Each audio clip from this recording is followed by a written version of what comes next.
Kanina po ay nagpaabot ng tanong ang mga miyembro ng Malacanang Press Corps at atin po itong sasagutin. Question number 1. Mr. President, meron po bang pisikal na kopya ng warrant of arrest laban kay dating Pangulong Rodrigo Duterte mula sa ICC? Oh, meron. This came in. Actually, it came in. I received it from Secretary Remulla. I received it at 3 a.m. last night, and I looked at it, and we went back and forth. 6:30, he wrote me again, and he said, "We have it already. We have the warrant of arrest from Interpol." And I said, "Okay, we'll put all our plans into place, and sige, let's proceed as we had discussed."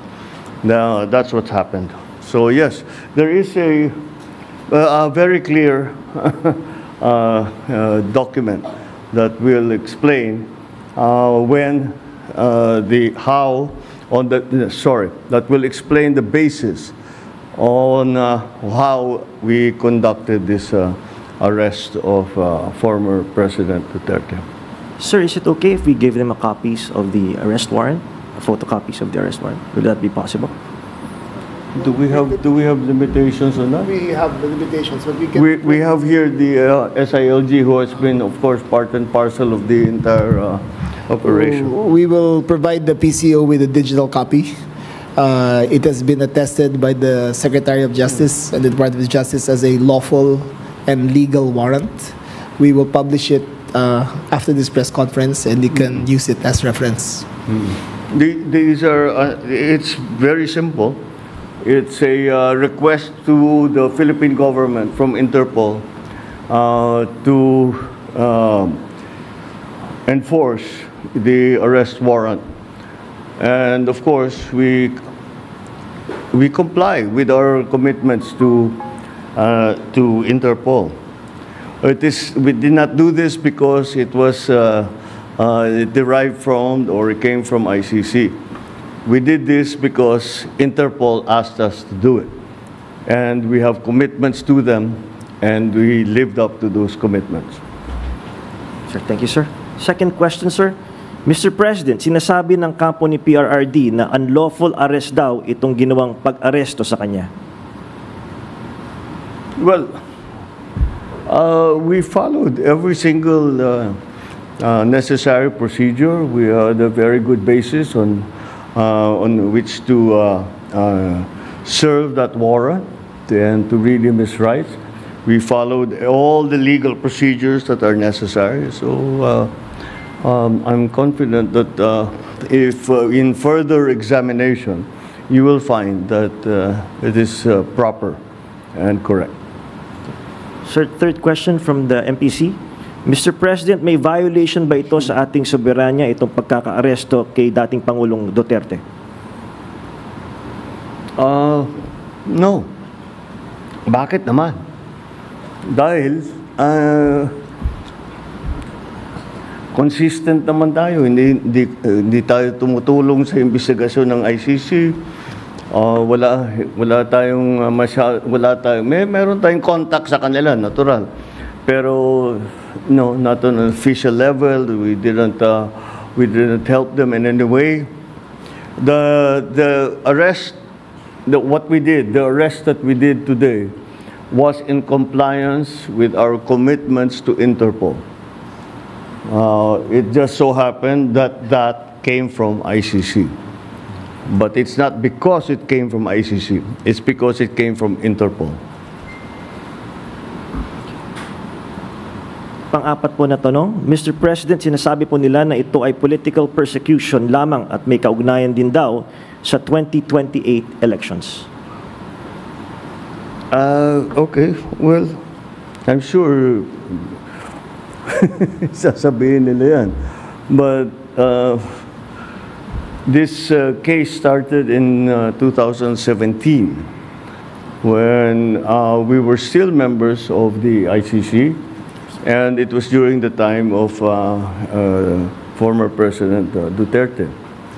So I don't see how that can be political persecution on my part, because it was initiated before I even came into the picture. So that would seem.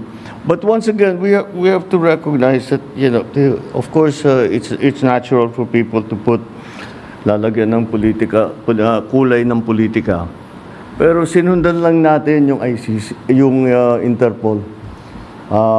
Wala tayong, hindi natin kinakausap yung ICC. Marami silang hinihingi sa atin ng mga dokumento, wala kaming binigay. Yun lamang, hindi natin mahindian ang Interpol. Pag sinabi sa atin, tulungan nyo kami, kailangan namin kunin itong taong ito. Dahil, kung maalala ninyo, lahat ng mga tumakas dito sa Pilipinas, kagaya ni Alice Go, kagaya ni Arnie Tevez, kung sino-sino pa, pati naman yung mga human trafficking sa Myanmar, pati sa mga madadamay. Sinong tumulong sa atin para makita natin yung mga ating kababayan na inaapi at ginagamit sa masamang paraan? Ang Interpol. Kaya naman, dapat naman tayo, pagka sinabi sa atin, tulungan nyo kami sa ganito, tumulong kayo. Kaya naman, ganun ang ginawa natin. Maraming salamat, Mr. President, sa paglilinaw ninyo. You want to ask another question? President, take one question, sir. All right, sure. Sir, there are calls for people power. There are, in fact, as we speak, protest actions ongoing. Would you like to address the supporters of the former president? The supporters of the former president? Well, you know, again, the government is just doing its job. Wala namang, it's not because it's one person or another that we do the things that we do. Maybe sa nung mga nakaraan na mga administrasyon, baka ganun ang ginagawa. Pero para sa akin, hindi naman ganun. Sumusunod tayo sa batas. We are a member of the community of nations. We must live up to our responsibilities, to the commitments that we have made to the community of nations. And that is what's happened here. Politics doesn't enter into it. Bakit? Why that? You know, he's never going to be a candidate for anything. Why go after him? Hindi ba? At saka 2017 pa ito, wala pa ako. Civilian pa ako noon. So this is the evolution of his case, and this is where we end up. In carrying former President Rodrigo Roa Duterte took off at 11:03 p.m. this evening and exited Philippine airspace.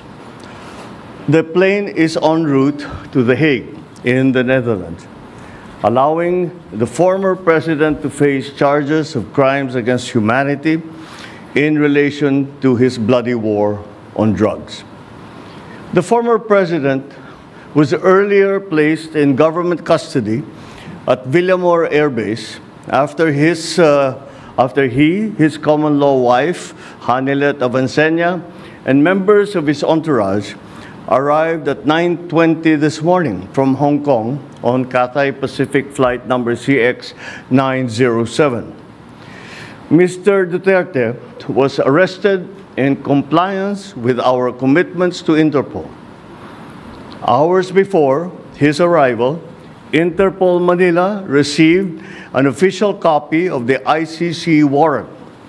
This prompted the Prosecutor General of the Department of Justice to serve the warrant.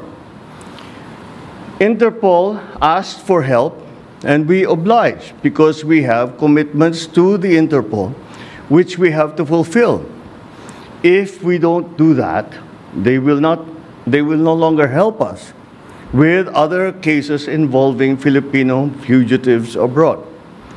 This is what the international community expects of us as the leader of a democratic country that is part of the community of nations. So I'm sure that the details that surround this what has happened today are familiar to you. I just wanted to make very, very clear and give you the facts from for the departure of former President Duterte from the Philippines. Yeah. All right? Thank you very much, Mr. President. Thank you. Thank you. Good evening. Thank you po.